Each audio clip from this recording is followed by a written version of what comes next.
Welcome back here to The Hill on News Nation. Take a look at your screen right now. What you are seeing is migrants making their way through barbed wire to cross the U.S.'s southern border. This is Eagle Pass, Texas.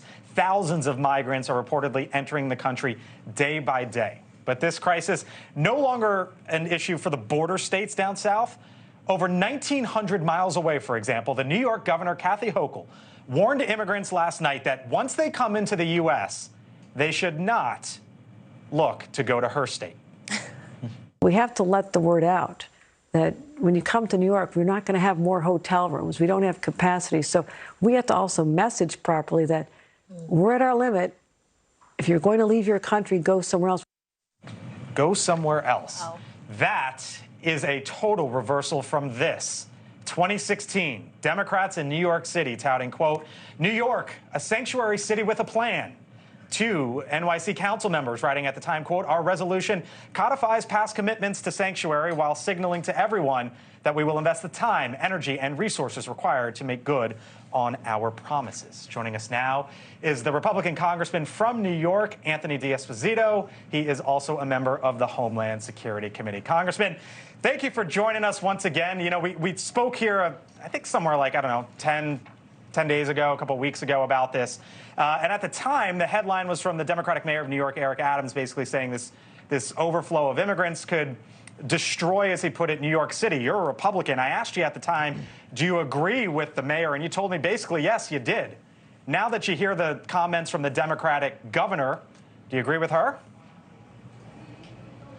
Well, I guess the funny part about this is that Kathy Hochul actually thinks that migrants crossing into this country are listening to her on CNN. That's the first problem. The second problem is she is so completely disconnected from real life and what's going on in New York. She just has no finger on the pulse of the people of this state. I agree with Mayor Adams. The migrant issue is going to destroy New York City, but it's his fault. He touted the fact that New York City was a sanctuary city. He wanted to tell everyone that they were welcoming everyone with open arms, but he had no plan in place. And like I've said before, nobody is coming into this country. Nobody is risking their life. Nobody is leaving their family to come to the United States of America to live in an empty warehouse at JFK Airport. And now we have the governor saying, well, the inn is full. There's no room for you. Well, you've been pandering to President Biden and Secretary Mayorkas for the last months. We now have New York City, where it's estimated that in 2023 it's going to cost the city over $4 billion with a B, and in 2024 over $6 billion. Yesterday we had a Homeland Security hearing, and there were some members whose entire state budget wasn't as much as what we expect New York City to shell out in 2024. There was the move from President Biden last night, essentially granting temporary protective status to Venezuelans.